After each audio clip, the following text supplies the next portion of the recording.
I'm just giving this thing a second to go live. Okay, and we're live. All right, give me 1 second. I'm going to grab a drink here, and we'll go ahead and get started. Hope you guys are ready for what I would consider a pretty exciting trading day. Markets are extremely liquid right now. We're pushing through a ton of very important levels, and just want to walk you guys through some of the trades I'm looking at, and hopefully we can find some opportunities together.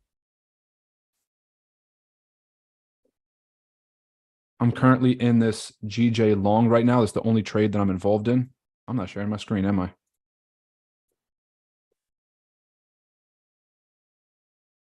So I'm currently in this long on GJ. What I'm actually going to do is protect this trade because it's not going to be a swing trade. Any partials?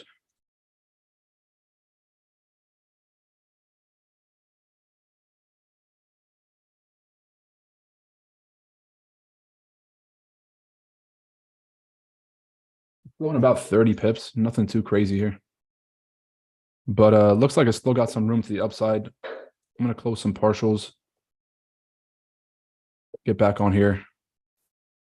Obviously we're looking for continued shorts on NAS, but I think that as we get closer to this, like to the bottom of this range, we're going to see a snap back in for a pullback, probably around 11,600, 11,650, and we'll be able to short from here. Same with a lot of other instruments. So I'm looking at shorting Euro USD as well. Kind of show you guys some of this and how this looks. Get rid of this fib. Yeah, give me a quick second right before we start off the stream. If you guys are watching this on YouTube, welcome. If this is your first time, welcome. If this is not your first time, welcome back. This is officially stream number 99 from the Thursday live trading stream series. So we've been streaming for, obviously we skipped, I think, probably 6 or 7 weeks in between then. So I want to say about 106 weeks consecutively of live streaming every Thursday. So pretty excited about that. We've seen all the ups, we've seen all the downs. You guys have seen me trade consistently. So I'm excited for you guys to be joining us today. We'll go ahead and get started pretty shortly. Okay, give me 1 second. I'll be right back.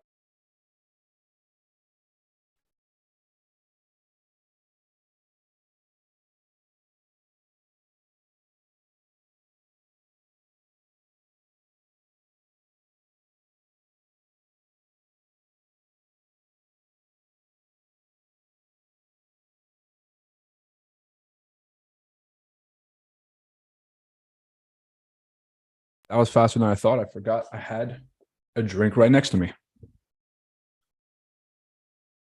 Okay, pretty volatile week.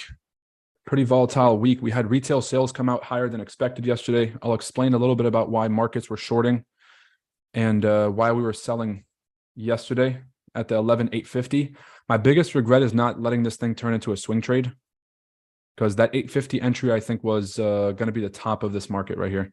I mean, obviously, besides the weekly resistance play at 12,000, I think that short we took yesterday off the retest, that could have been the prime entry. But we ended up just taking, I want to say, like 80 points off the table.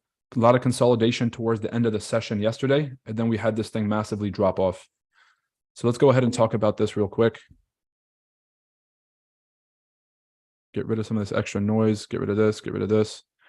Okay. So this is kind of what we discussed yesterday, is that once price makes it down to these previous lows and we clear it, because we were kind of watching this 1, 2, 3 drive pattern and then a massive drop off. After you clear the previous lows, typically there's a massive pullback inside the range. And so I think that if price continues to create higher lows, this thing could rebound back up to this area. It's like selling, selling, selling. Play this whole thing through. That could be the retest zone before we make another drop. So the biggest thing is that we have to be careful not to short too soon. People who short too early typically get crushed in things like this because they're chasing. So you see a massive red candle like this on the 4-hour and you're like, oh, as soon as it pulls back 50%, I'm going to continue to short it. Then all of a sudden this thing comes down a little bit and then snaps to a much higher and a much better entry. So we're going to be careful not to short this thing too prematurely. Market opened about 6 minutes ago. We're already starting to have some market action. But I'll show you guys the 2 scenarios I'm operating under right now. So depending on how this thing plays out over the next 30 minutes, we could be retesting one of these levels at 650. So it's like a bit of a pullback. It's going to stop here, let everybody start shorting from right here. And then ideally we pop up to this higher level and then we short. That's my number one play. Another play is that this thing actually does retest this level and starts to create some shorts, in which case I'm going to let it go. Let this thing finish forming this impulse. We wait for the pullback, and then we catch the next impulsive block down. You guys got it? So there's two options based on how this thing respects this zone. I'm not going to force this trade, but I do want to show you guys some of the other plays that I'm in. Let's talk about GJ. GJ has been a little bit frustrating to trade. I know I said I was going to delete it from my watch list, but you guys know I can't do that. Well, actually I can, but at the end of the day, I still see an opportunity here. And so I'm going to try for this opportunity until it's no longer available. We have a support level here, beautiful support level here, support level here, and then price had this fake out. So if I can point you guys' attention to like how ranges work, you have resistance here, and then you'll have a fake out. Now, after the fake out, if you have retests back inside the range and a clear closure, you can get a move all the way back to the bottom of the range. And so we've had this fake out on the downside. If this thing is going to respect this recovery, we can have a move all the way back up to the top of the range. So from 165.7 to 170, and the bottom of this range is 165. So from 165 to 170 is about 500 pips. So these are the sorts of swing trades I like to look for because you don't have to do any work. You make one good decision of entering at the bottom and the market will sort of do the rest. So that's kind of how I'm looking at this.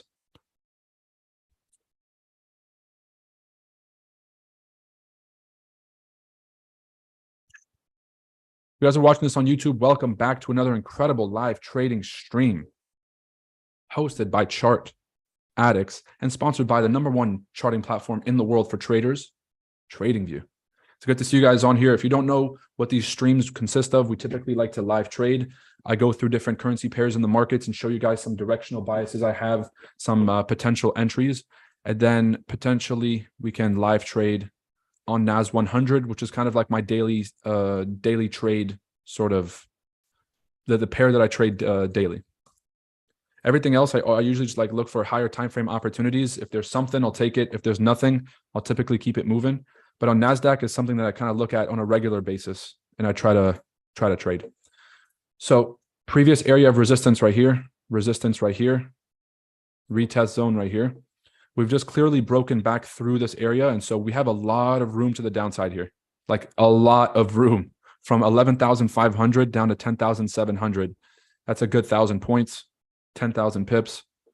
So what I'm looking for here is I think the market is either going to respect this first retest level, but ideally we pull back a bit more to this higher level at 11,650.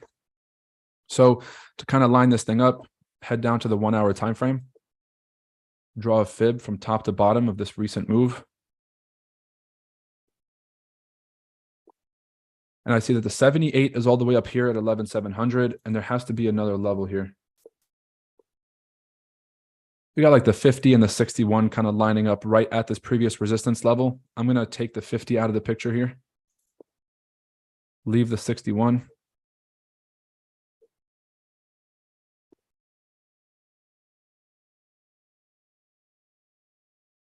All right, so we have a pretty clear range here. The 650 to 680 zone. I'm just going to draw a whole zone right here.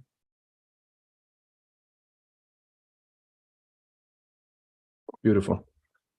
So a pull back to this range, and then we can end up shorting at the market open. So look something like this. Stop loss above the previous high. TP1 is the extension level. Maybe a little bit before that. Previous area liquidity right there. And then TP2 is all the way at the bottom of the range. So we go back up to the higher time frame and we realize, oh, we got plenty of room to the downside. So let me actually get rid of this zone right here. We got plenty of room to the downside if we decide to violate the zone. You guys can see when price is above the zone, it'll act as support. When price is below, it'll act as resistance. So price dropped, retested this zone before we had a massive liquidation, retested this zone before we had a massive liquidation, and then here's like a retest level. So either of those two are viable. Right now, I feel like a lot of people are going to start to short prematurely at the first zone right here at 580. And I think that we have a little bit higher to go, like a bit of a pull back up to 1150, 1160, and then we're going to catch a short position probably in the next 30 minutes. So if that makes sense to everybody, the higher time frame and the lower time frame entry play, put a 1 in the chats. Let's go ahead and keep the show on the road. If you guys are watching this on YouTube, make sure to drop a like and subscribe if you guys are watching this. And if you guys don't, if you guys have a trading group that you're subscribed to, or you guys are part of a different group chat, go ahead and throw this YouTube link out to everybody so that everybody can get this quality information in real time. I'm having an issue viewing my my chat box here lately. So what I have to do is stop sharing every once in a while, go through, read the chat box, and make sure we're going. Gabriel says, are you recording? No, I am not recording because this thing is being recorded through YouTube. Okay, so GJ play is already active. I'm still waiting to see if this thing is a pullback before the next massive short, or if this is going to break above these previous structural levels at 166. If we get a closure above this area of structure right here, so we get a bullish engulfing candle like this, then we can wait for a pullback of the 61 or 70%, and we can continue going long on GJ. For now, I feel like the entry is gone because the entry was sort of down here at this previous level of buying. And so we just have to see if we're going to end up getting that break or if the market's just going to crumble under that pressure. You guys can see my entry is down here at 165.4.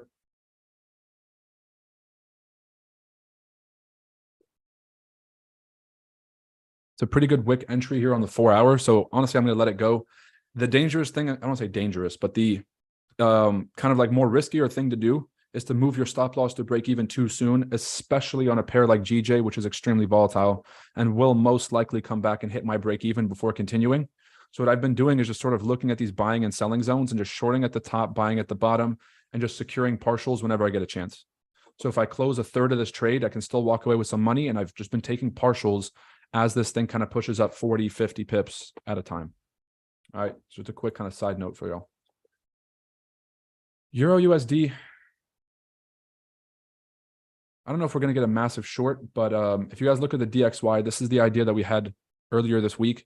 We've already found a floor on the DXY. This is going to be a retracement week for the dollar. Once the dollar gets back up to the 109 to 110 region, this is when I think we're going to have a pretty good idea of whether or not this was a pullback or if it was a full-fledged reversal of this trend. If we look at the higher time frame, the dollar is extremely bullish. It's been eating the world for about 11 months straight. We had a very healthy pullback, which is necessary. And then now we're sort of getting this retracement this week. Once we get to the 109, 110 level, if we can break through this level and start to create new floors, then the dollar is going to continue bullish and we can go back to shorting GU, shorting EU, and buying UJ.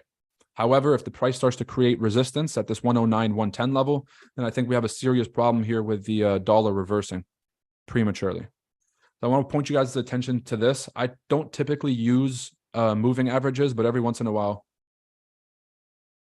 I'll sort of add this on. Why is this the 100? Nope. 200. All right, so the 200 period moving average, we're still being respected as support. So the trend is still kind of intact, but I see the 50 moving average is up here. And so this is kind of like the main point that I'm watching. It's 109 to 110. Plus we have the moving average is probably going to land right here. Once we come back up to test this moving average, we're either going to test it as resistance or we'll test it as support. And depending on which one we test it at, we can have a longer time frame play. I'm going to be explaining how to do all these currency correlation kind of ideas on the fundamentals course. If you guys haven't already put your name in for somebody who's interested in the fundamentals course, make sure you guys do that. But if anyone's been having trouble sort of understanding these longer time frame plays and why is the dollar going to continue and when do I know it's going to turn around, I highly recommend you guys get on that fundamentals course and give yourself the advantage that you need to, be able to find out these direction of currencies and trade with that trend. Nice head and shoulders on the DXY if we hit that level. That's exactly what I'm seeing, but I'm like my fundamental bias is still that we're going to break through. I think it's going to consolidate here for a little bit, but I don't know, like we could be going bearish until the December Fed meeting, very possible, but I don't know. There's no reason why the dollar is falling like this besides just like a little bit of pressure getting taken out of the market. So it's important for us to recognize that the dollar is still technically bullish. as they continue to take money out of the economy, $100 billion at a time, I think that it's going to start to become very self-evident that, you know, that the dollar is going to continue bullish because we're creating more scarcity for this asset. And when something is more scarce, the price is going to go up. UJ longs look pretty good from here because if we're expecting a retracement on the dollar to kind of push up to this like level. So I think that we have like a good 400 pips here on UJ that we can take. Fib this thing from top to bottom. Add the 38 back in. So we haven't even really like gotten up to the 38 level. We're in this period of consolidation. We don't buy towards the top of the consolidation. So if you guys can imagine support at this range, resistance at this range, you don't buy up here. Typically you'll draw your fib and then wait for some sort of pullback. Over here, there was a double bottom already at the 61. So I guess the next natural play would be a retest of the 38 fib, 139.6, and then we can trade this whole thing up. So kind of put my entry right below the 38 because price loves to dip through. Get the visual order, put it in the back. The risk and reward for this makes sense, but the stop loss is a little aggressive. It's about 130 pips on the higher time frame for the stop loss. Ideally, if you want to take trades like this, you want to wait for price to make it down to the floor, which would still put us about 100 pips. So we're not going to be able to avoid the fat stop loss on this. Instead, make sure that you're looking at the risk and reward for this, which is a 4-to-1. And so regardless of what you're risking down here, if it's $1,000, you'll be looking to make 4,000. If it's $100, you'll be looking to make 400. Okay.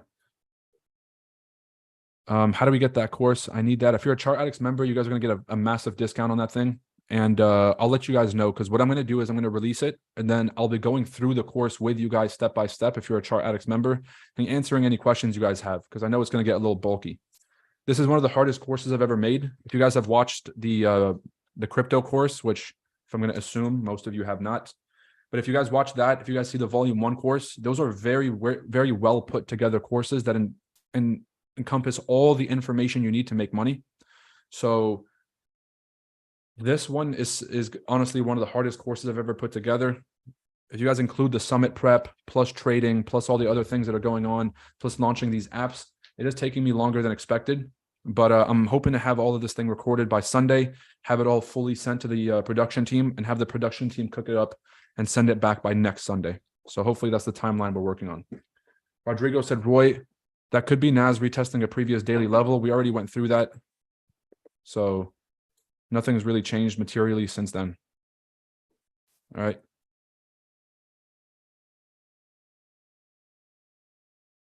Let's do US 30 real quick. US 30 looked pretty ready. We went through this on the call the other day, but it just took a bit longer than expected. So we kind of had this triple top rejection, massive drop. What happened with the drop is we closed below that area of structure. Time to hide these. And then we had this kind of like wedge formation, which started to create resistance. And then we had this drop off. So if you guys measure these drop offs, the drop offs are about the same size. So this one, they just take the same thing and drag it. So we have a little bit more room to go. And so if this is like an A to B, C to D kind of situation, that means the pullback could be around the same size as well. Draw that pullback up. And we can get a pullback up to the previous area of structure. Let me go ahead and clean this up and show you guys what I mean by this.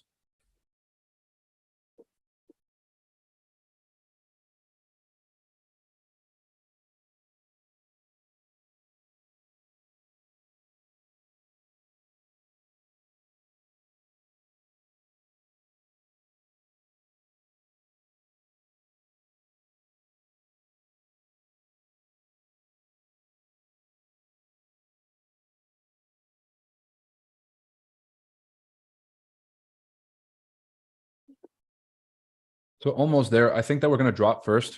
So I think that we're going to have a drop and then this recovery retest before we have a real liquidation move. I don't trade US 30, so I want you guys to take this with a grain of salt, but I just want to kind of look at the overall trend of this. The trend is still bullish. And as long as we're creating these higher lows, then the trend could continue. So we have this low, this higher low, And if we continue to form higher lows, this thing could continue to the upside. But I think that the momentum is bearish. So for shorter time frame intraday moves, we'll be looking to short this thing. Let's get back to NASDAQ. Rodrigo, this is the whole point, is that we have two daily zones. This is the higher one, and this is the lower one. The lower one at 580 is going to be the trap, in my opinion. The higher zone at 650 is a lot more likely, and it's going to be a little bit better risk and reward. So what I'm waiting for is a lot of orders are going to accumulate right here. So a lot of people are going to start to short early. There's going to be a little bit of a rejection and maybe even drop below the zone. But I do believe that we're going to expect a massive recovery like this. And then somewhere around these levels, we're going to see that turnaround. All right. And it's important for everyone to remember, especially you new traders, that markets don't turn around on one candle. So like a reversal of a market is a process. You're going to hit a candle. The candle is going to reject multiple times. Then you'll see a liquidity grab above the zone. And then you'll eventually have a liquidation through. So patience is going to be a virtue here, waiting for that higher pullback and getting that entry. All right.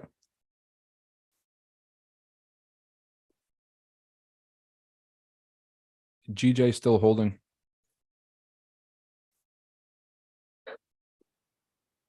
I'm gonna hold this thing through. I'm confident we can get at least 100 pips off of this GJ trade, but I'll shave some off the table and hold the rest. All right, because we're still creating higher lows here. We did get to like this consolidation top right here, but as long as we have this low, higher low, and we're still creating higher highs in this local trend, I think that we can continue to push up and see if we can get this move or not. So for NASDAQ, we're going to have to be a bit patient with this. This is probably not going to happen until about 10:30 or 11 o'clock, which is another 30 to 45 minutes. And so a lot of trading is staying busy. You know, so if I was doing this on my own and I realized, okay, I'm going to have to wait for this thing to get up here, not have to, but ideally that's going to be the advantageous place to wait for. I'll just set my alert, go and put it about 20 points below my intended target, create that alert, and then go fuck off and do my morning routine or go focus on Chart Addicts activities. We're launching an app. We're redoing the entire Enigma app from scratch so that, it's the user interface was great or was good, but it wasn't great.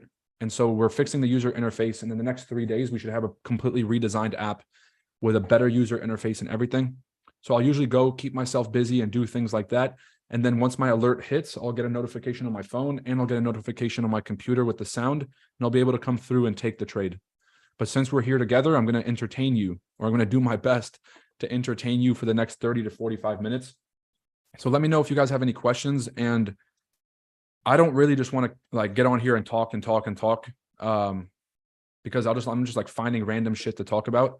What I'd much rather do is, I know that you guys see and are exposed to a lot of different things throughout the week that you might not understand. So I want you guys to use this opportunity to ask good questions. And it doesn't have to be about Forex. It could be about anything to do with markets. I keep my eye on all markets, including the crypto situation. So I want to be here to answer you guys' questions and to be a resource for you to help walk you through a lot of the things that you might not understand. So that's what we're going to be using these calls for. And if you don't have any questions, we're going to sit here in silence. Because expecting one person like myself to just go ahead and ramble for about an hour and a half while we wait for these trades is I'm just going to talk about random shit at that point versus 100 or 200 or 300 people coming up with questions. I feel like that's a little bit easier. If 10 people come up with one question, we have a discussion. Now, if you guys can't come up with any questions at all, I'm going to question whether you guys are paying attention to anything around you at all, because unless you're an absolute fucking genius and you have all the answers, there's no way that you don't have any questions. And if you just truly don't have any questions and you're paying attention to the things around you, I just don't know what to tell you. This is probably the wrong call for you. Good morning, Tony here. Roy the GOAT, let's make some money. Can we explain why crypto quotes on TradingView under Awanda are not moving?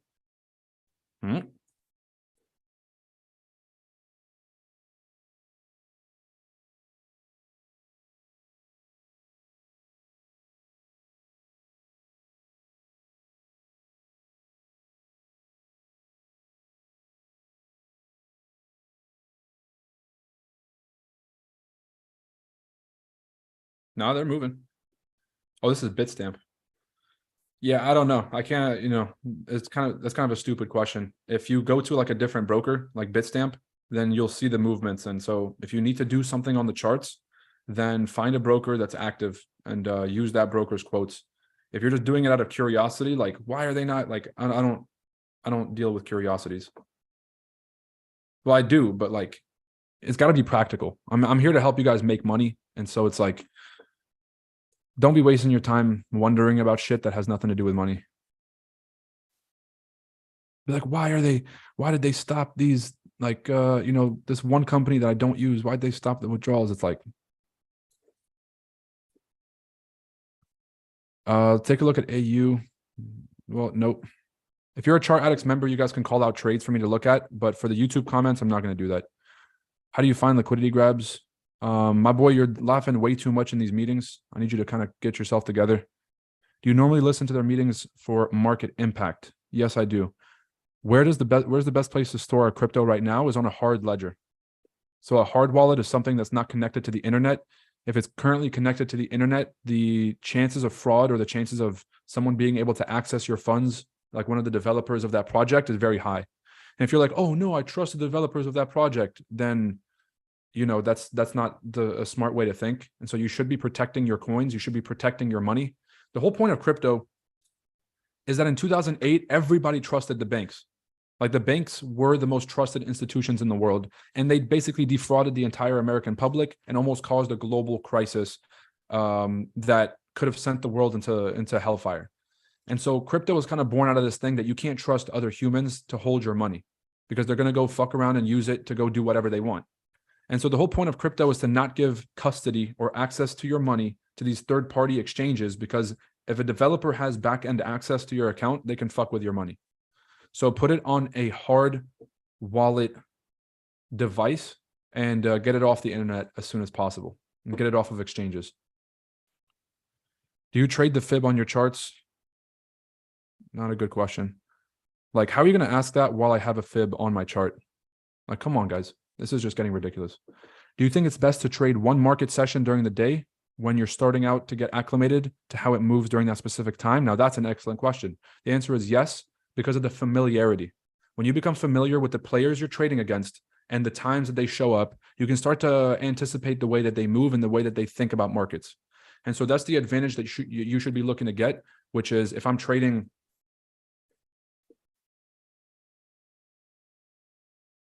Sorry, guys, I'm looking for the potential scalps here. Still waiting for this pullback. I still want to see a bit of a higher pullback here. But if you're trading, see what the question was.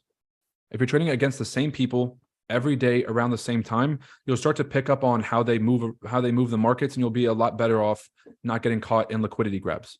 So the reason I'm not shorting off of this first retest is because most of the time the market opts to go for a higher retest.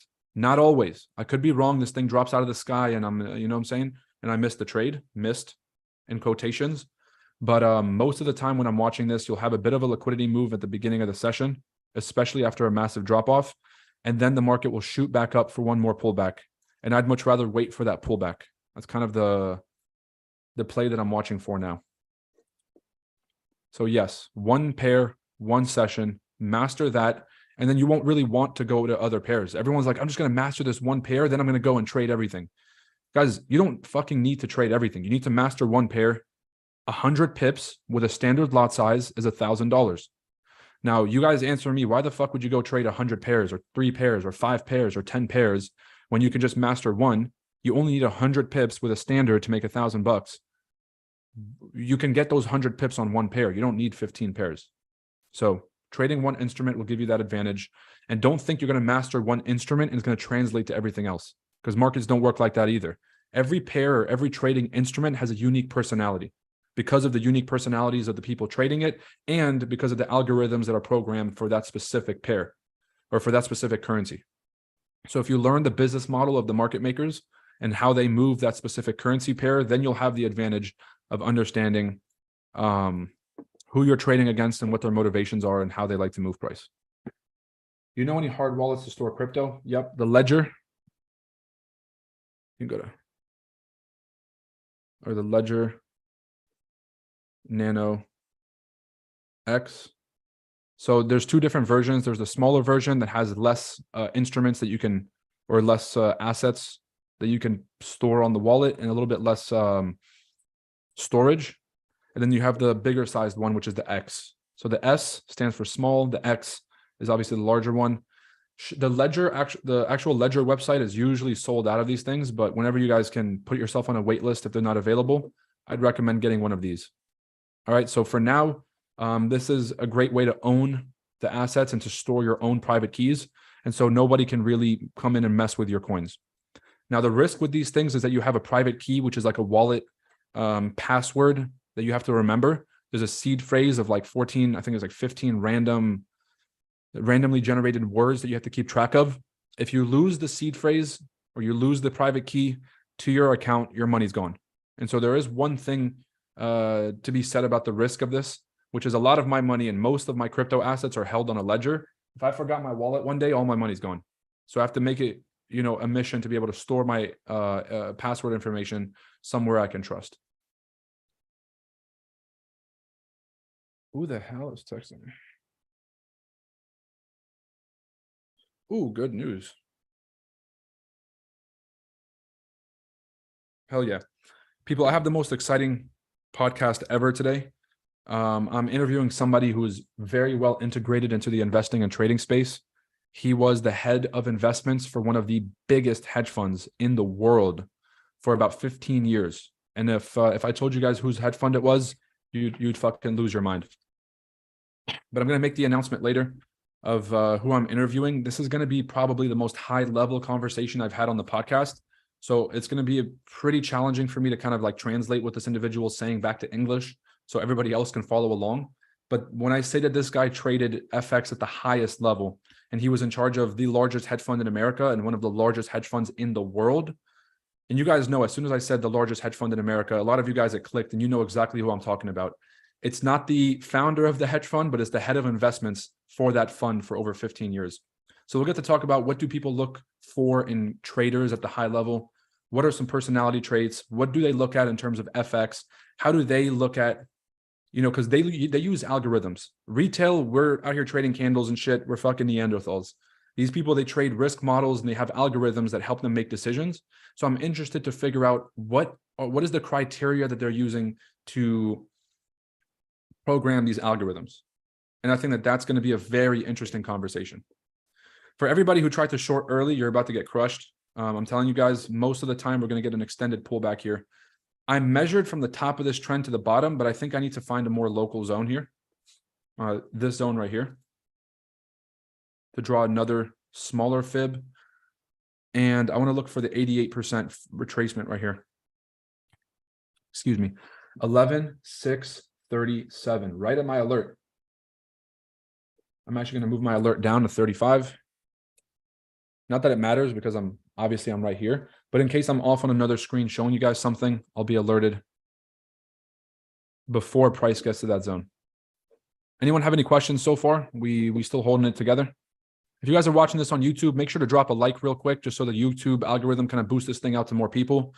Obviously, I'm not the most fun person to listen to, but I think that this information is valuable, and I'm here to answer a lot of your questions. So if you guys are not selfish and you want other people to get access to this value and this sauce, go ahead and drop a like button and let this thing kind of push it out to as many people as possible. Something in my tooth, damn. So an FOMC member is currently speaking at the Fed Governor Jefferson in about 45 minutes. Don't care. After you take a huge loss, do you take time off or just sit back after going through your mistakes? Melissa, I highly recommend you go watch my video, How to Handle Trading Losses. This thing will kind of break down exactly the flow of how I look at information.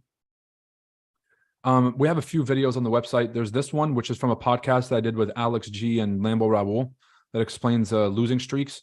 But How to Handle Trading Losses video, this is, I think, the best resource ever for traders. I basically just explain there's two kinds of trading losses. There's losses that are normal. So you take a trade, it's part of your strategy, you wait for the pullback, you have all the confirmations, and the trade doesn't go your way. It's part of the strategy. If you have an 80% win rate, you're going to lose 20 out of every 100 trades. So you better fucking get very friendly with risk and with losing trades. Now, the second kind of reason that people lose is an error of judgment.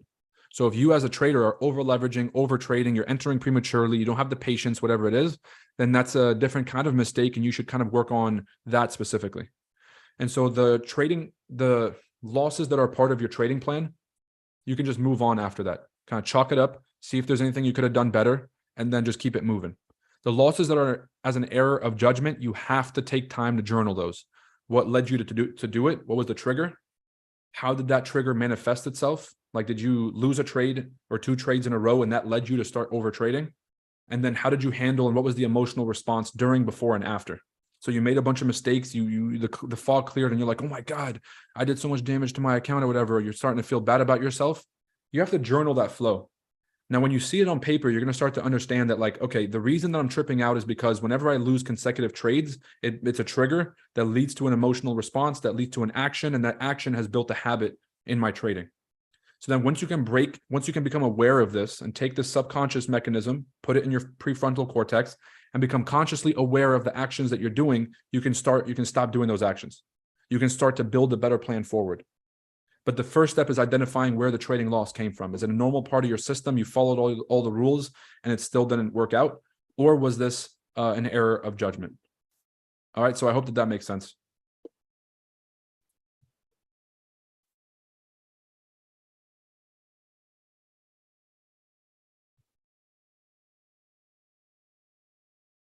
Why is my camera quality on YouTube so shit?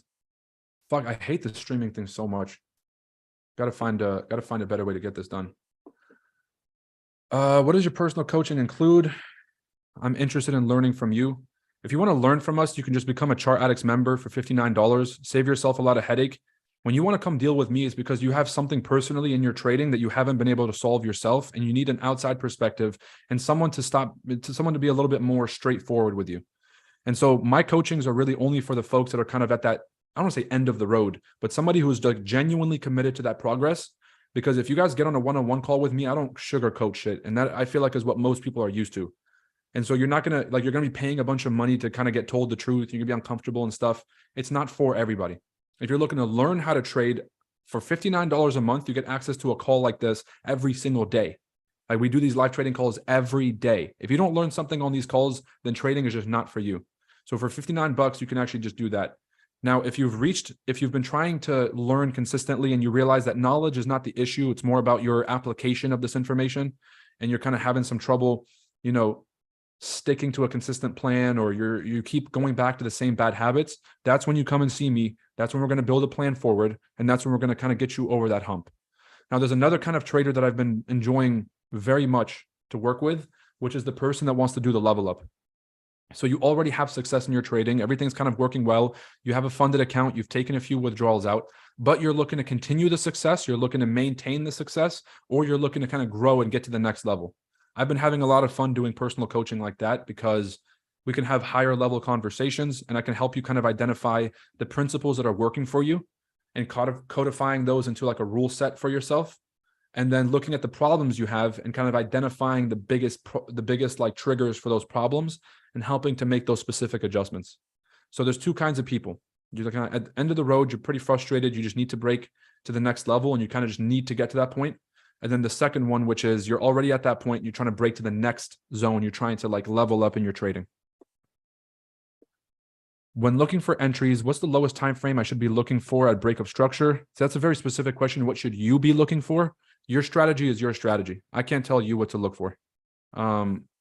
You're really going to have to develop a strategy and sort of test it out to see what you're comfortable with. 15 minutes, pretty good. Anything below the 15, you're starting to get into territory of just random signal as opposed to like genuine market information. Okay. You brought up a good point.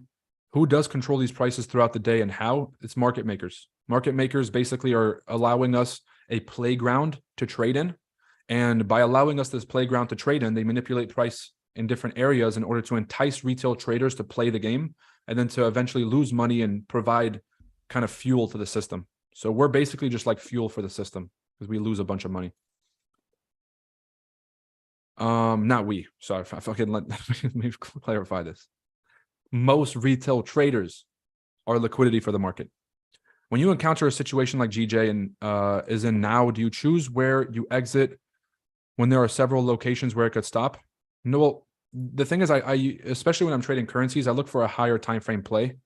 And so if I'm looking at this trade and I look at the 4 hour or I look at the daily, I'm going to stick to the 4 hour here because it's cleaner. My strategy is very straightforward. And if you guys go through the Chart Addicts course, you'll understand how I look at like discounts, premiums, and I build a trading range and identify these sort of like externalities, these things where the market breaks up and fakes outside of the range.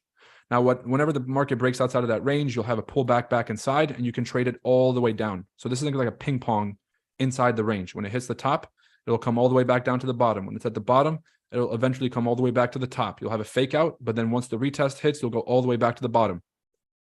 Now, this next move did not hit the top. That's why I'm so like, okay, the next target is this, because we've already kind of touched the bottom. And even though we're doing all this BS, the next stop is still up here. So if I'm ping-ponging inside this range, my next target is all the way to the top of the range. The problem is, and I don't want to say this is the problem, but the challenge of trading these currencies is having enough patience in this consolidative period to hold it long enough to catch that big boom that's about to happen. And in order to do that, you have to have a really good entry, I think, so you're not just sitting there in drawdown, but you also have to have the patience to understand, like, fuck, this thing is going to continue to play around here, because whenever there's too many people involved in a trade, the market will try and kick us out before it moves.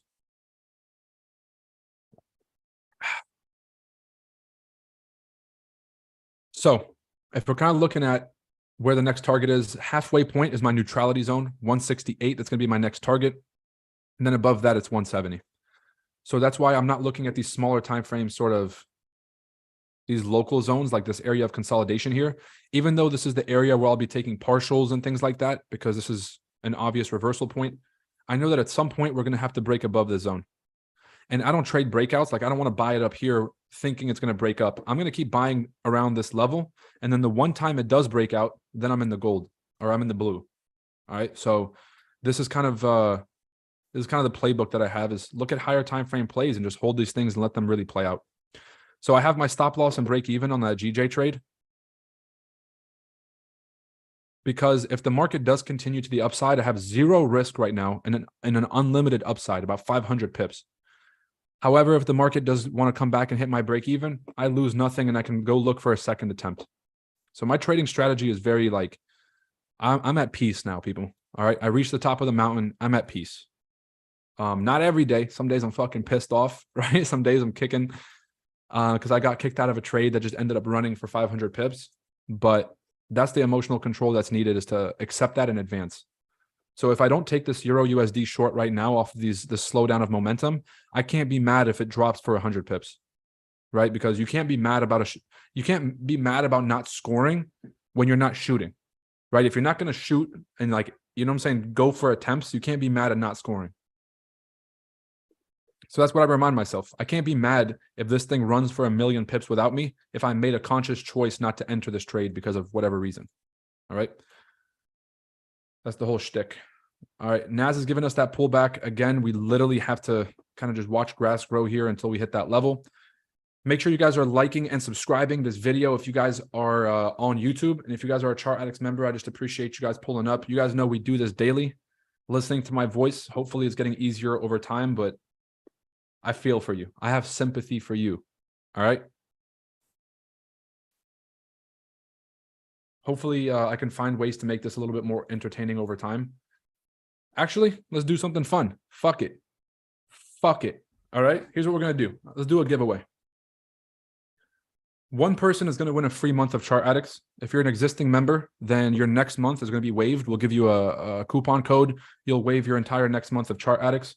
And then later in the session, we'll give away something else. And yes, the same person can win the giveaway twice. All right. I'm not going to be one of those people today where it's like, oh no, you won the first one. Like, I never win any raffles or nothing. All right. Now, I know that's not a good self-belief to have, but this is just based on the empirical evidence. I don't fucking win these things. I go to a country fair and put in my shit for a raffle. Chances are I ain't the one winning it. But if you typically feel like that and you win twice today, I want you to feel that, I want you to win twice. That's just the beauty of the situation. So let me find a pretty creative way to do this giveaway. I might just decide to, and I'm going to do a private giveaway for the Chart Addicts members here. So the Chart Addicts members will give you a free month, and I'll give you guys some Chart Addicts points, which you can redeem for personal coaching. You can redeem for another free month. You can redeem for discount off tickets. You can redeem off discounts off coaching, discounts off the Enigma app. And so we'll do a private giveaway for the Chart Addicts members, and we'll do another one for you YouTube folks. All right. When you encounter situations, bada boom. Best teaching service, in my opinion. Roy, keep inspiring us. CA is locked in as one of the best to ever do it. I appreciate that. We're only 3 years into our 10-year sort of plan. And so over the next 7 years, you guys will see us sort of become a household name and integrated, kind of like TradingView is. So I'm excited to have you guys on this journey. And yeah, just know that we're going to head to that destination regardless. I just want you guys to be on board. And so if you guys want to be on board with us, get on the winning team. How do you transfer your coins into the ledger through the exchange, or is there a different way? No exchanges. You plug it in. There's a portal that comes up. You create an account, or you enter a seed phrase if you already have the account. Then you have a wallet address. You can go to Coinbase and just say like, send my crypto. And when it asks you to input a wallet address, you just copy and paste the wallet address from the ledger window, and then you can send the coins directly to yourself. EuroCAD analysis. I'm only doing analysis on pairs for Chart Addicts members in the Zoom. Camera looks better than your page is showing. Okay, cool. Oh, thanks, Melissa. Hi, Roy. What's your take on the inflation and interest rate for the U.S. economy? Feds are going to continue raising rates, but risky assets, stocks, and gold are still bullish. What do you think? Great question, Ray. Fuck. Now you guys are getting me interested in this. So I think that we're seeing a bit of a rally here, and so until the December 14th Fed meeting, we're going to have a bit of a like a rally on a lot of these pairs. So stocks have kind of been retracing, and the dollar's been pulling back and all this stuff. When Jerome Powell gets back and tells everybody, look, nothing has fucking changed. I don't know why you guys are so excited, and he's going to crash the markets. I think in December, we're going to go back to business as usual, which is bullish dollar, bearish stock market. Yeah, man, for real, going to be a Chart Addicts member. That's going to be the final investment for the year for me. Smart thing to invest in yourself. The fuck are you doing on the live here, bro? Go somewhere else, son. UJ, please. I'm so confused with UJ.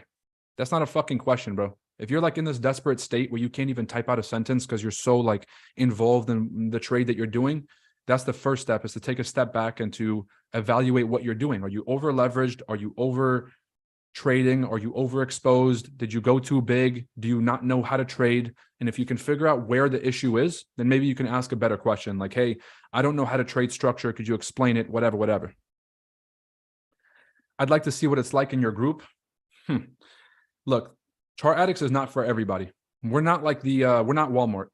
Okay. This is kind of like for serious traders only. If we had to change our catchphrase from every step of the way to for serious traders only, then I think that would be appropriate. If you're not a serious trader, if you're not really looking to make improvements, if you're not trying to learn this shit for yourself, then this is not going to be the place for you. How does PPI affect indices? It's another inflation measure. If inflation goes up, then it means the Fed is going to have to continue to tighten, which means that stocks crash. So higher inflation means stocks crash. Lower inflation means stocks go up. Roy, tell the Feds to hurry up and move NAS, my G. Bro, if the fucking Federal Reserve would let me in that meeting for one day, I think that we would have a much better discussion, right? Because I feel like they're just kind of pussying out from doing what they really need to do and ripping off the Band-Aid because they want to save their reputation. So we're getting up to the smaller time frame sell right now. I think that we can find a good scalping opportunity here. 88.6 fib, stop loss above the previous structure. Take profit at the lows. Most likely we're going to get a move down like right here. So this is going to be like a one-to-one sort of scalp trade. Not the best R&R, but the final R&R will be down at the previous structural lows in case we actually get a move. If we manage to make it down to these lows, people, we're going to move our open TP. We're going to have an open TP and trade this thing like the swing trade that it is. Okay, so higher time frame, where we're below this previous area of selling. We're coming back up to retest it. This is the zone where we'll be looking to short from.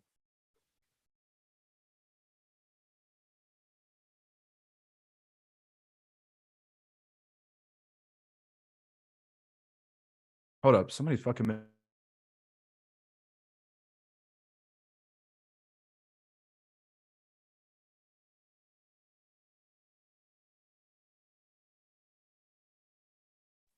They got maintenance people fucking solving Elon's fucking rocket problem in there. Bro. What did Drake say? Architects taking dimensions, they redoing the entrance or something like that? Yeah, whatever he said. What's one huge mistake you're making that was holding you back from leveling up is not journaling and not having a trading plan. I thought I was better. I was like, oh, that's for everybody else and not for me. I can figure this out. I was relying on this mental filing cabinet. And I'm smarter than most people. I'm just going to say that out loud. And it doesn't fucking help. You know what I'm saying? You cannot rely on your mind. You have to write things down so that you can observe the pattern and take the pattern away from the subconscious and over to the conscious so you can become aware of it and start to tackle that issue. I'm still learning education from last time break record live trading stream. Hamuz, keep crushing it. And I wish you the best of luck. GJ's been making higher high and higher lows for several days. It hit a weekly support and resistance. My boy just showed up here. I'm not doing this again. GJ's still in profit. So fucking we good.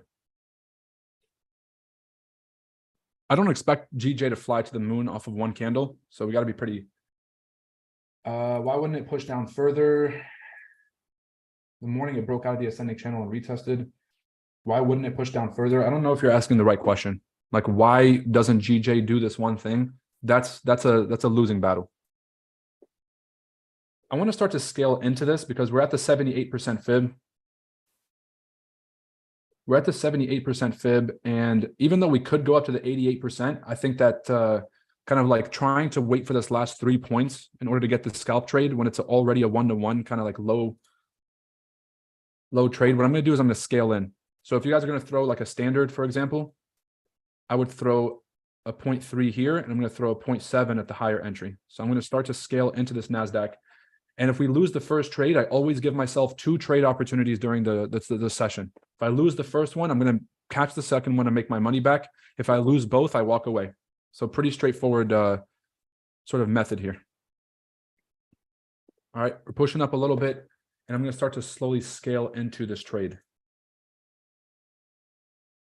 Where the fuck is the trading window? Okay.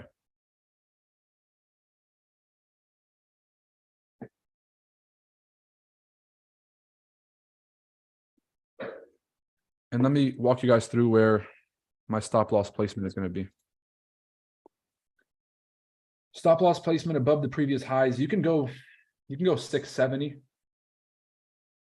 on this one.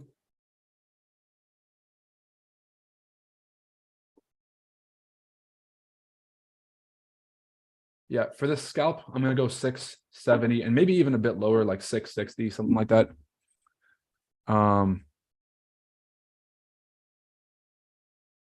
But in reality, like 660 is also another one of my selling levels. So I might as well hold it and just enter another position up there, if anything. So I'm going to go with a little bit higher. I'll go 690, which from current price right now is about 70 points or 700 pips, depending on the broker that you have. So that's going to be the sell limit. I see this massive rejection on the 4-hour that kind of makes me think that we're going for an extended pullback. So let's be a little bit patient here and see how the market reacts. Like I said, I'm going to give myself 2 trades. If this first scalp trade does not work out, then I'll wait for a higher pullback and get a better entry.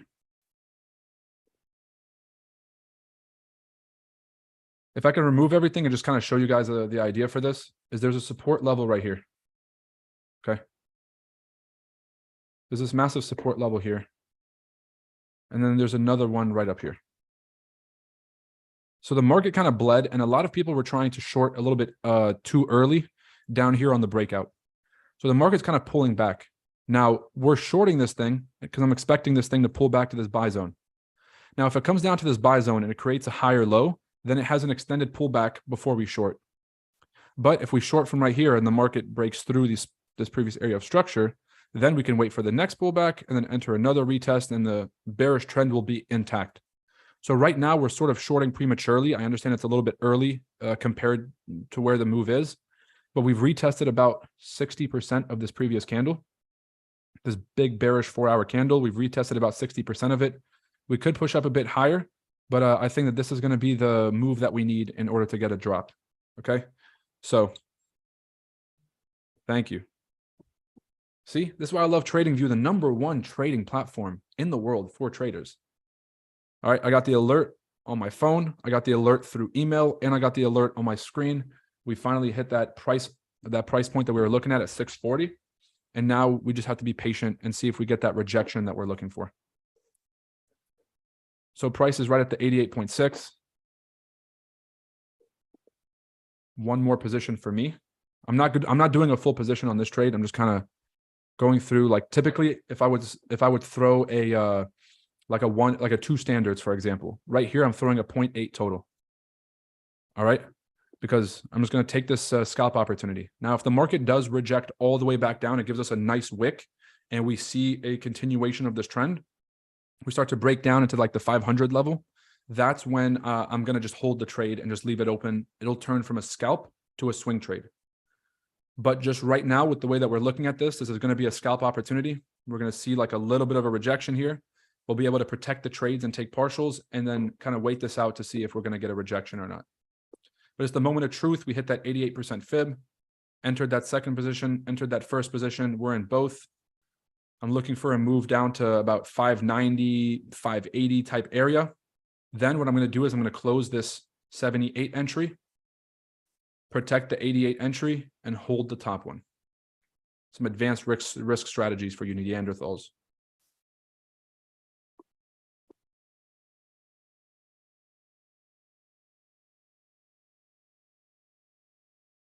We got like a baby rejection, and then all of a sudden price is starting to kind of break through. So I think we might be getting the extended rejection here. But patience is a virtue, and we're going to have to kind of wait this thing out.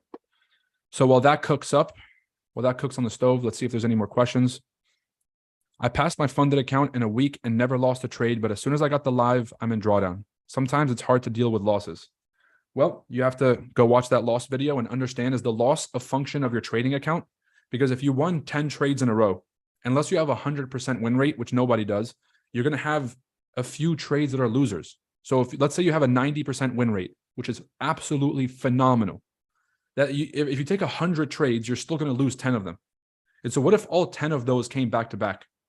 What if you like took, you got the funded account, and then the first trades that you took were all the losers that you were supposed to take?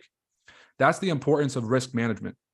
So if you lose X amount of trades, you should still feel like you should still be okay in the account, because if you take a couple losses, it shouldn't be the end of the world. Today, if I take these shorts, for example, and the market's extremely aggressive, and I lose the $400 or $500, whatever it is that I'm risking on this trade, if that is such a big deal for me that it's going to affect me emotionally, I should have never put on these trades, or I should be going a lot lower in my risk. But because I'm accepting the risk, and because it's not a large function of my account, I'm willing to play this game. I'm willing to take the risk and accept the risk on these trades. And so if you're not accepting the risk of the trades you're taking, you should stop trading and get very clear about the fact that you're engaging in an activity where the only way to make money is by risking money. The only way through the fire is walking through it. You're never going to be able to make money in trading without risking money. And so that needs to become like a key function in your mind, that losses are not the opposite of success in trading. It's a prerequisite to success in trading, because it shows that you're taking attempts to make money. All right. Does that make sense to everybody? Put a 1 in the chat if that concept makes sense. This is one of those first top 3 foundational principles of trading that everyone needs to understand in order to be successful. You have to understand that you cannot make money without risking money in this game. And if you're kind of like feeling contentious about trading or about risking money, then you're probably involved in the wrong game. You should go open up an Amazon store and, leave me alone. Can you show the correct way to use the fib tool? Any pair just confused on where to draw it? And so, Midas, please do the course, brother. And I don't mean to be like one of those like pretentious educators where it's like, go back to the course. And I don't want to answer your questions. But that's just such a basic level thing that it's a little bit disrespectful to ask in the middle of the game. So it's like I'm Kobe. I'm out here playing right in front of you guys. I'm trying to entertain the whole crowd and make a memorable moment. And you're like, yo, can you show me how to shoot a basketball? And I'm like, I love to help everybody and I want to show you how to shoot the basketball, but bro, it's not the right fucking time. You know what I'm saying? I'm in the middle of the game, buddy. Which news events this week were the most important for moving the markets? Most red folders for USD. It's just retail sales. Core retail sales was the biggest news for me. That's kind of what I've been keeping my eye on. And Yeah. Core retail sales. The American consumer is the most powerful economic force in the world. If Americans are still buying the rest of the world's shit, the rest of the world is still selling their shit to us, then we kind of have a happy relationship. We're getting a little bit of a rejection here, but I really don't like this area of support. I really don't like this big bullish candle and this kind of like little retest. This thing could just make like a slight retest and continue to build upwards. So we kind of need this thing to break back below the 609, kind of like this previous area of support. Once we do that, I want to close this bottom entry. You know what I'm saying? I want to close that bottom entry, hold the top one and break even, and allow this trade to kind of milk. So let's see which one of those situations we get. We got a good entry, but we need to follow through here in order to actually take some profits away from the market. All right, seeing a bunch of ones in the chat. Bada boom, bam, bing.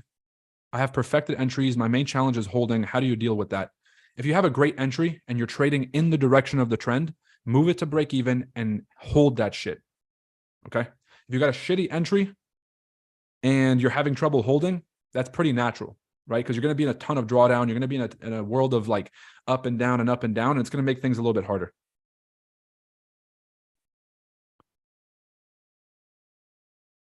Is it unless you're Omer? Exactly. Omer got 100% strategy. Everybody else, you guys gotta fucking, we're all just human. Jonathan Taylor caught the Nas buy. Jonathan, bro, you know you have access to the Zoom call, right? You're a Chart Addicts member, my boy. He said, Tony here. My computer died. I'm using my girl's computer. I'm fucking weak. Tony, don't you have access too, bro? Is this the right Tony? Is this NASDAQ Shark? Bro, get on the Zoom, fam. What are you doing? He said, there's no way out but through. And that's damn Skippy. The bullish candle is signaling buyers are in control. That is true. But then let's go up to the higher time frame. What does the last 4-hour candle indicate? Right, so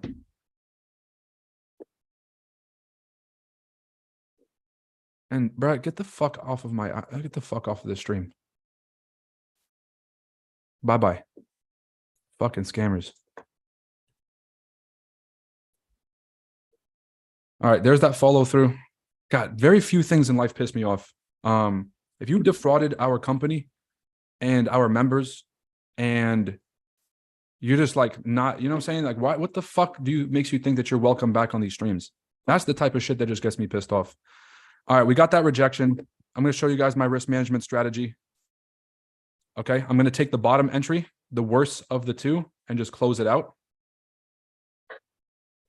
All right, and now I'm stuck with what? I don't want to say stuck with because it's a good thing to be stuck with. I'm going to move my stops to break even, but I'm left with an absolute wick entry.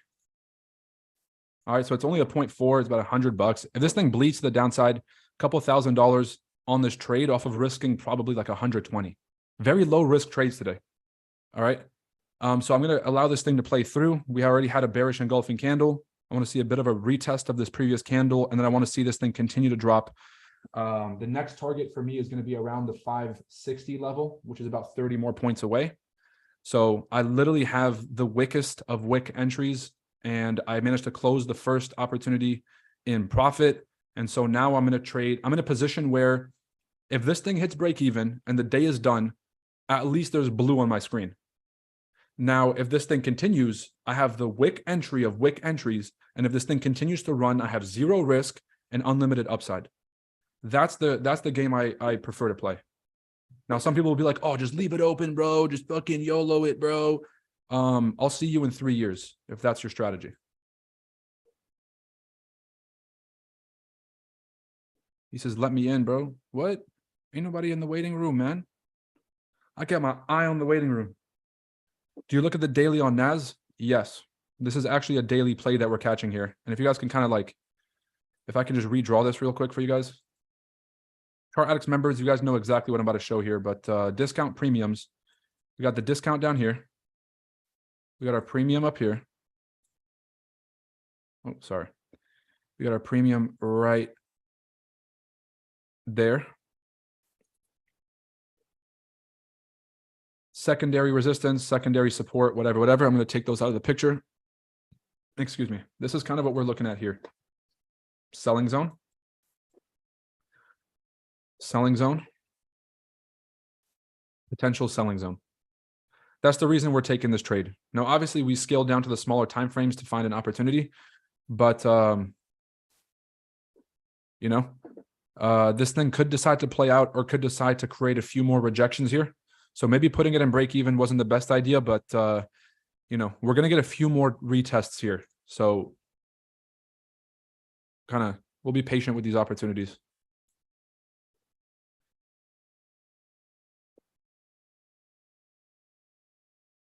Price is rejecting the higher time frame 38 fib. I don't like that at all.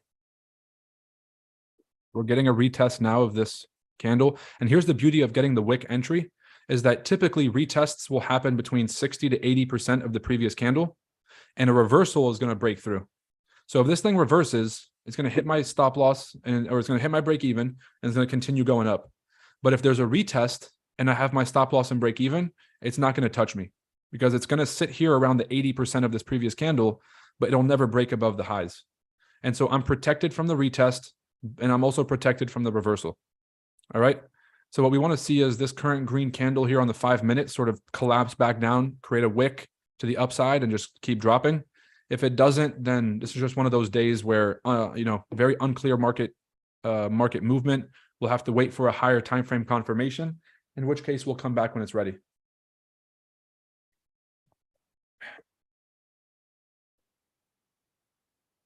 If I was trading by myself, I probably would have re-entered this thing. Just throwing that out there. But I want to show you guys the absolute most responsible risk management and the most responsible risk strategy, because on my best days, I'm just playing conservative.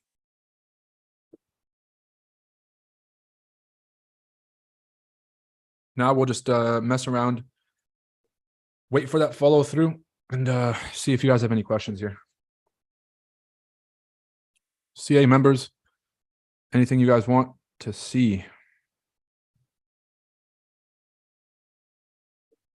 Potential NAS re-entry for shorts around 680. Oh, that was a while ago. Bada boom, bada bing. People, I'm fucking exhausted. But I'm telling you guys, I got this podcast at 4 p.m. And I'm just going to let you guys know. Who here, put a 1 in the chat if you guys know who Ray Dalio is. And if you guys have ever heard of Bridgewater Associates. It's the largest hedge fund in the world. Who's ever heard of Bridgewater and Associates, and who's ever heard of Ray Dalio? Okay, so if you guys have heard of Ray Dalio, I know a few people are commenting here in the Chart Addicts chat.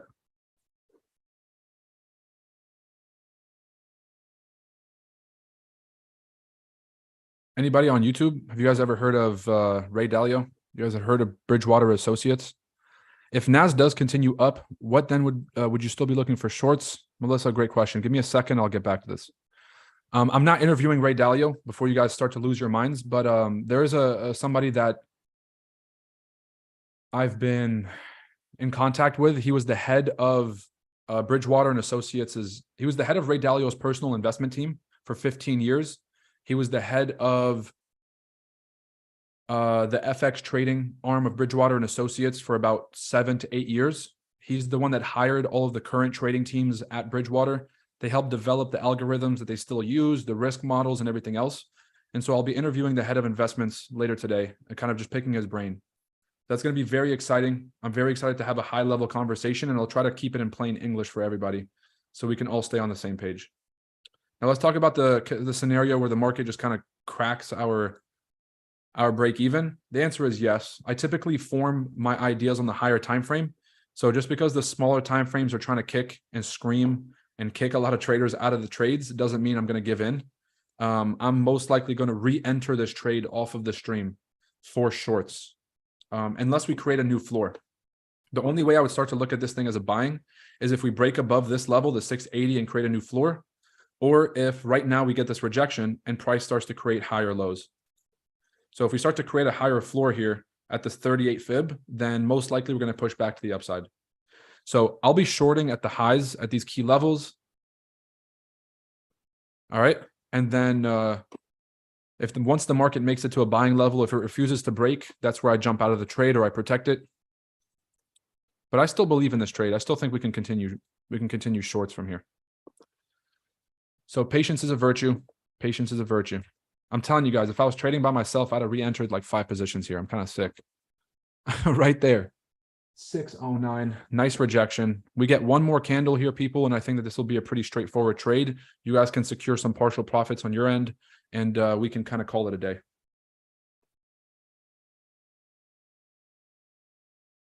Yeah, I'll take some.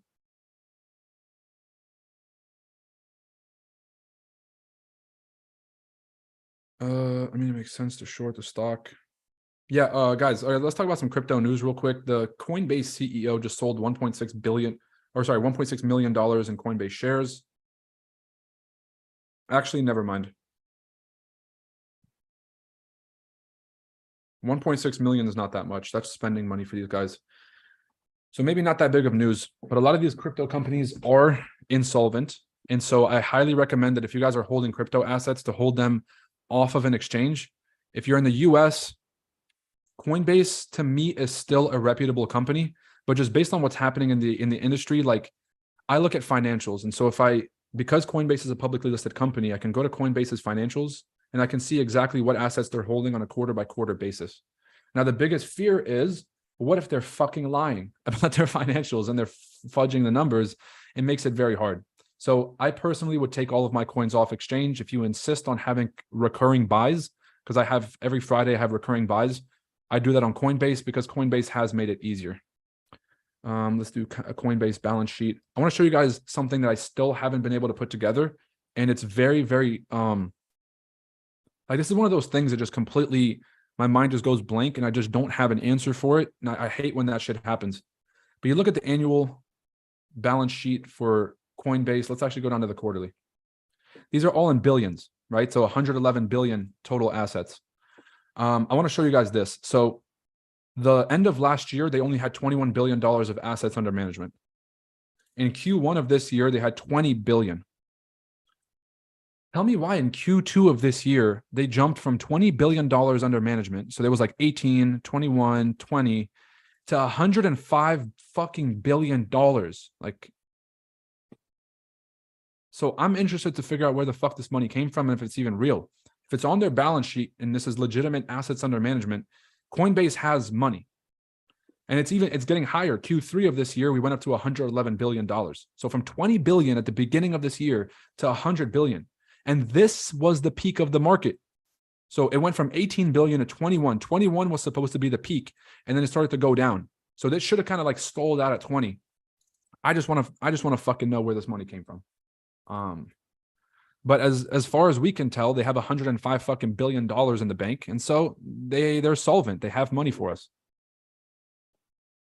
So that's why I kind of like, I don't say trust exchanges, but I don't trust shit, right? I still count my money when it comes out to ATM, but I'm still willing to put my money behind an organization that's not playing a sketchy game. So Binance and FTX, they made up a foo-foo token and they're out here doing Ponzi economics.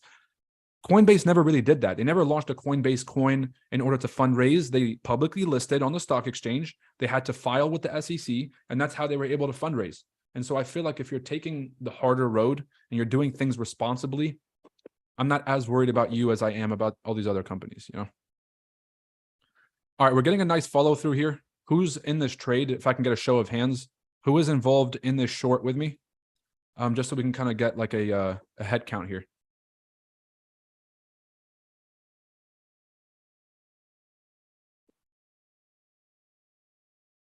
About 30 points in profit, 300 pips, nothing too crazy. This thing still has some room to go. But I would secure some partial profits right now, only because we just hit the 61 fib. So you guys know that the 88 to 61 play is to be expected. Everything after that is extra credit. All right, so I kind of like these one-to-one trades are really one-to-one. You know, it was like the risk originally was above the previous high and the stops were like right here. That's the one-to-one. Okay, now if it continues to the 38 fib, that's a 3-to-1. And if it continues to these previous lows, that's a 4-to-1. So I want to give this thing the benefit of the doubt after this giant bullish or this giant bearish run. This could be a continuation of that trend. And so we're trading in the direction of the market. We have literally the best entry humanly imaginable. And so this is the kind of trade that if you guys are questioning whether to hold or close, you want to hold it. Now, obviously, we take partial profits because you want to walk away with some dignity. Like everything goes bust. I just wasted an hour and a half basically talking shit, and then I walk away with nothing. That to me is a horrible feeling. I at least walked away with the partial profits from the first trade. I at least made some good decisions. Not that the money is important, but it's more so about me following my rules and at least walking away with something to show for it. So I think that that's like the caveat here. So I see Justin's in, Sam is in, Bianca is in. It's all the usual suspects. Love to see it, people. All right, let's hold this thing through. Great day for everybody. I hope you guys have a very fruitful day. I got to get back and save my voice for this fundamentals course. So I appreciate you guys being on here. Please, please, please, if you're on YouTube, leave a fucking like on your way out. It literally takes 2 seconds. Here, I'll show you how it looks. Boom. All right, I didn't lose any dignity. I didn't lose any sleep. I didn't lose any time. I didn't lose any energy. I didn't lose any money by hitting that like button. So please, if you guys can hit a like button on the way out, I would appreciate it. It's great to see all of you guys. If this is your first time on a Chart Addicts trading stream, great to see you. We're still going to do that giveaway. Don't worry, I didn't forget. We're still going to do that giveaway. This is stream number 99. So 99 weeks consecutively doing this stream. Tell them to stop playing with me. The stream number 100, we're going to do something very big. Free tickets to the FX Summit. We're going to do massive, massive giveaways. Got you on that like, man, you the G. I appreciate you, brother. If you guys please just drop a like. Good trade. Oh, this thing is kind of melty right now. Let's go. And ladies and gentlemen, follow through. And if you guys want to post this up on Instagram and get your own clout up, we'll post you guys on our platform because you guys know we're popping. 5,000 daily people viewing the story. Just get yourself out there a little bit and to help support the Chart Addicts name. We would appreciate you very much. I'll say another day, another wick entry. Live with the team and live on YouTube as well. Come on now. Are we still live on YouTube? Yeah, we are. Oh, yeah. All right. Cool beans, people. Great to see all of you guys here. Let's do this quick giveaway. All right. So for Chart Addicts members, I'm actually going to do a giveaway with you guys in the VIP members chat. I'm going to give away some few extra things for you guys, free memberships and maybe a free general admission ticket to the summit.